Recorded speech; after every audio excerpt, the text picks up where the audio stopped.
And here in Africa, heads of state of the African Union have been meeting at the Union headquarters in Ethiopia to scrutinize the wave of military coups across the continent and to deliberate on effective solutions. The latest summit of the 55-member bloc came in the midst of the leaders facing pressure to push for a ceasefire in host country Ethiopia, where thousands of people have been killed in a 15-month war that has driven hundreds of thousands to the brink of starvation. The bloc, formed 20 years ago to promote international cooperation and harmonize member state policies, has struggled to address 6 coups or attempted coups in Africa over the past 18 months. 4 member states have been suspended by the AU's Peace and Security Council since mid-2021 because of unconstitutional changes of government. Most recently, Burkina Faso, where soldiers overthrew President Roch Marc Christian Kabore last month. And to further discuss this continental headache, global affairs analyst Collins Oweke joins me virtually from Belgium. Good to have you join us. Thank you, Precious, for having me. So a lot of expectations from the ECOWAS meeting. Of course, there was the expectation of the coups in Africa, especially in West Africa, being addressed. That was addressed. There was also expectations about issues around governance and security also looking to be addressed, but I'm not sure that was addressed appropriately. But let's get your thoughts on that meeting and the outcome of that meeting. The 35th session of the AU Assembly, the one attended by the heads of state, heads of government, was a rather curious one. Curious in the sense that the theme of the meeting had to do with building resilience around nutrition. Well, that was the official theme, and then of course this social development and economic development. Now that was considered to be misplaced in the sense that it looks like the reality of the day, which is actually the unconstitutional takeover of government, was ignored in preference for another issue, which is, of course, very, very relevant, very, very important, the issues around nutrition, but it is not the imperative of the moment. So it was fascinating to actually find out that, as a matter of fact, the main, the pertinent issue of the moment, which is an unconstitutional takeover terrorism, actually don't make conversation as opposed to what the AU actually put forward as the official team. Now, analysts are very happy that ultimately that happened, but perhaps the AU can also learn something from that, and that is changing with the time rather than sticking and being unreasonably stubborn about the issues of change, about the issues of innovative approach to issues that touches on the people. So that is something I can take away from there. And then in the whole, the conversations themselves were rather robust. The speech given by the opening speech given by the head of the AU was a rather scintillating one. I found quite a number of issues that he raised quite interesting. But ultimately, I think one can give it a 50-50 mark in terms of how it went. When it comes to the coup, the best I think we saw was the condemnation of the unconstitutional change of government in Africa.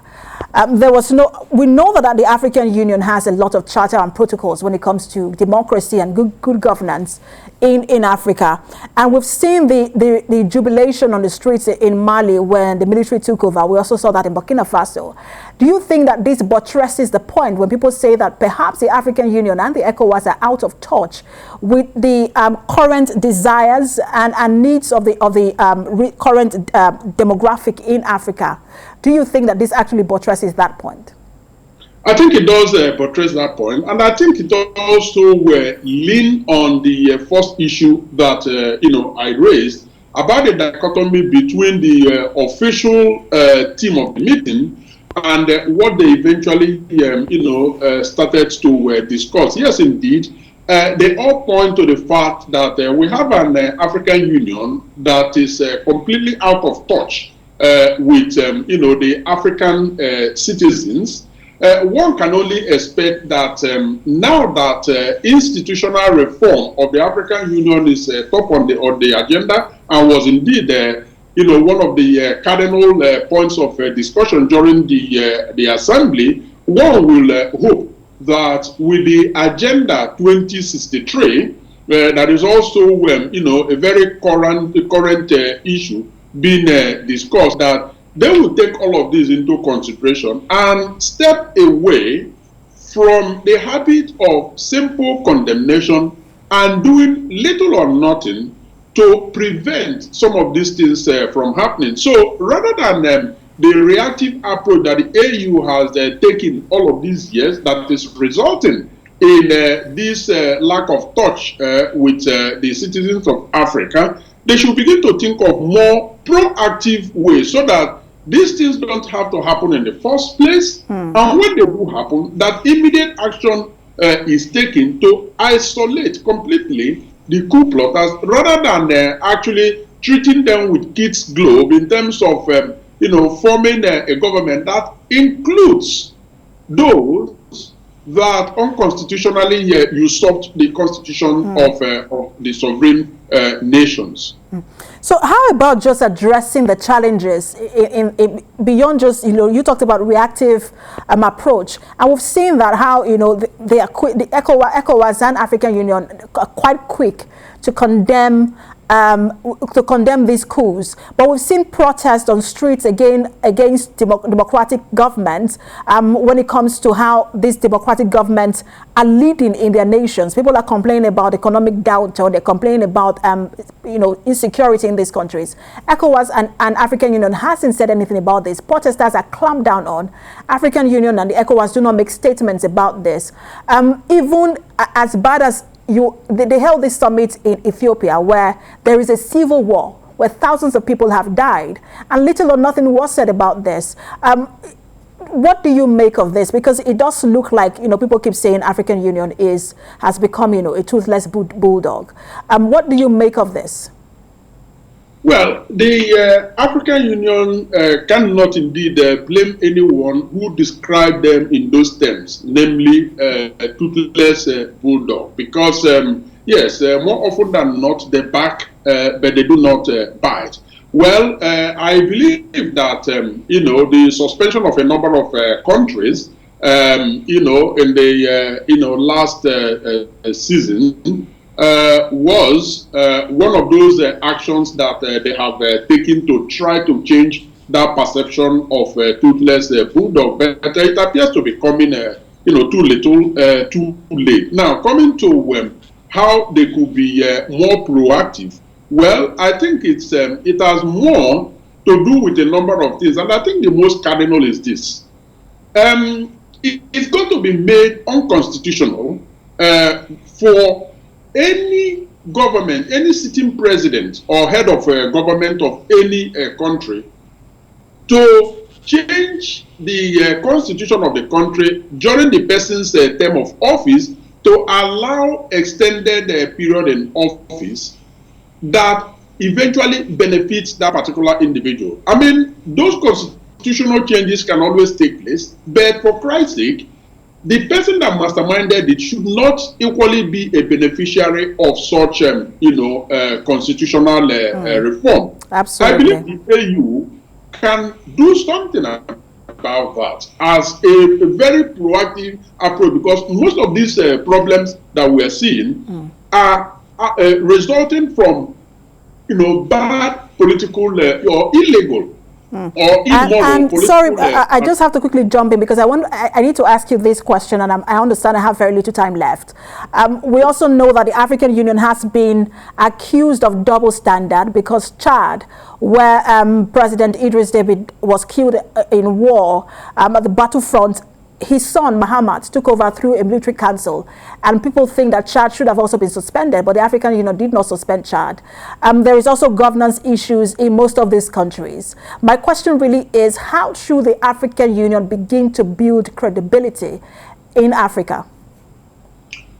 One of the ways that they could begin to build that credibility, and I do hope it will be part of that institutional reform that they are talking about, is indeed to change the system of electing the heads of the African Union, because somehow we are faced with a situation where it does look like the African Union has become a club of tired old men, who are simply there to pat each other at the back and are unwilling to speak out when their friends who actually ensured that they got into office in the first place, are behaving very badly. So I believe that the fish here has gotten rotten from the head, and if you want to sort it out, you need to start from the head. And in this case, the system of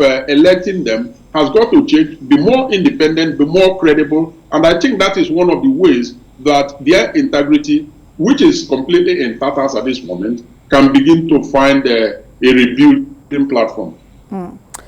It is a lot of issues, but we do have to leave it there as we watch out for the reforms within the African Union and what kind of reform that would be. Thank you so much for talking to us, as always, Global Affairs Analyst Colin Sowinke. Thank you for having me.